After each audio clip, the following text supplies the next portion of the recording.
Hello. Today in the new entourage, I would like to talk about blood, but not about Blood Meridian by Cormac McCarthy, but rather a different topic that happened recently, which is the verdict on Elizabeth Holmes' trial. So, for those who haven't been really aware of who Elizabeth Holmes is and what's been going on, basically, she was the founder of the company called Theranos that claimed to be able to make over 200 different tests from just one drop of blood. So it will be a revolution in the whole blood testing and healthcare in general. That is why she quickly became a media favorite for many news outlets back in, I think, 2013, 2014, where I first heard about the new female Steve Jobs kind of emerging. And, she's been kind of copycating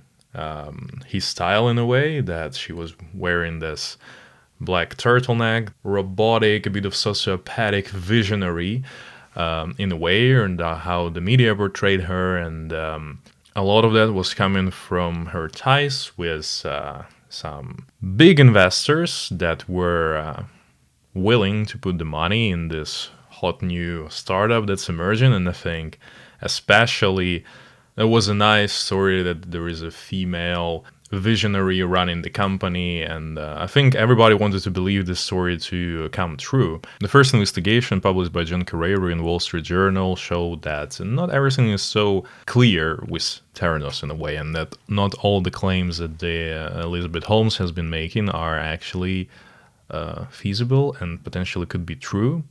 There has been some of a scrutiny during the times when the Theranos was out, but I think it was all outshined by the people's psychology and the huge FOMO that a lot of investors has been experiencing prevented them from making probably one of the most important things that you should be doing if you're putting huge amounts of money into something that you don't really understand. So you have to do due diligence, and that's what a lot of people fail to. So it's kind of I'm a bit puzzled by this because it just shows and how much of emotional and like fear of missing out on something guides people's decisions when it comes to investment, especially when it's talking about the billionaires putting some money in. And I think generally a lot of startups are able to acquire the money because of exactly this feeling. There is just not enough time to be able to do a proper research.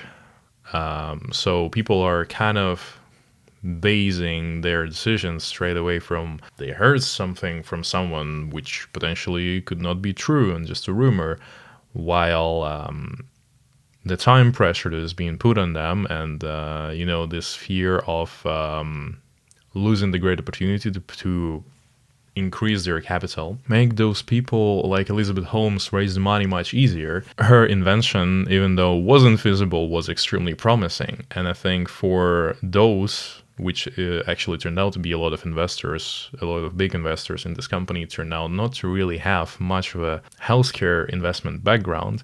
They weren't really sure exactly whether everything that Elizabeth was promising was actually working out. And, her claims was working with the army this partnership with the Walgreens that helped to build hype around the company even more. Just continue on building up on people's expectations from this to be such a great success, because if so many wealthy people are putting money into something, they most likely did their research. But the fact that she actually got sentenced with so much coverage as well kind of uncovers a bit of a different thought about why did this happen. Because she was found guilty, of course, of wire fraud, of frauding her investors pretty much, and she was sentenced for 11 years in prison, which sounds like quite a harsh verdict for a person for whom it was the first criminal record in a way. It wasn't anything harmful to people's health in a way, because the funny fact, even though there were charges that were of fraud for the patients, because how this whole story has been unveiling, besides, of course, the whistleblowers that were present in the company claiming that everything that they've been doing was kind of BS, or they were trying to fake the results with the Food and Drug Administration, or they were giving instructions to the lab personnel not to use Edison machine, which is this Theranos invention, for the actual testing purposes, because those people who actually got the test results from the machine, they were extremely wrong and far off the actual measurements that were tested and got in the normal way. So funny enough, she wasn't found guilty on frauding the patients, and the severance of the sentence seems to be only based on the fact that she really messed with wrong people in this case, right? It was Rupert Murdoch, it was the Walton family, it was the Voss family, who all just jumped on this bandwagon of hype that they sort of created themselves. And you know, especially when you are investing into something without much of a research, the fact that even if you post factum realize that you made the wrong decision, you would unlikely admit it, especially if you pour in a lot of money and then you say that you were wrong publicly. Then most likely, or if you start to do any significant movements to take your money out of the company, the market will definitely react to this, and you most likely gonna lose it all. The fact that this whole, not even the Ponzi scheme, but it's just generally how the startup would work, right? There is a lot of venture capital right now, and it's continuing growing. And I think since the Theranos actually got this whole initial funds, because Theranos is now defunct as of 2018, I think there are a lot of new startups has been continuously raising capital. So there is this edge, and depends on the perspective and how you're looking at it. It kind of can go both ways. And a lot of investors do understand that like the fail rate for the startup is reasonably high. So when putting in the money, you can expect almost a 50-50 chance that the money gonna be lost in the end.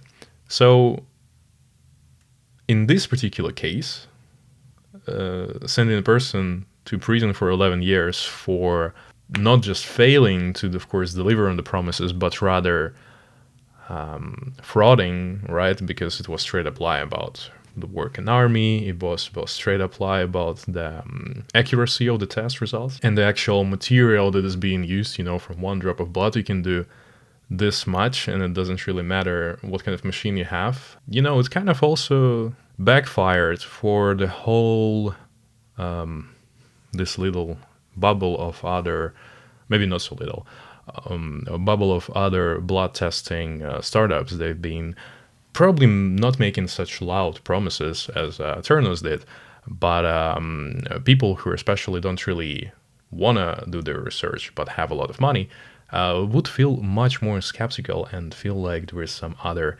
scam is happening. That is why Elizabeth Holmes will definitely go down in history as one of those big media figures that, like Icarus, who flew too high to the sun at some point of a time, and then we saw their downfall, which was rather fast as much as they ascended. But she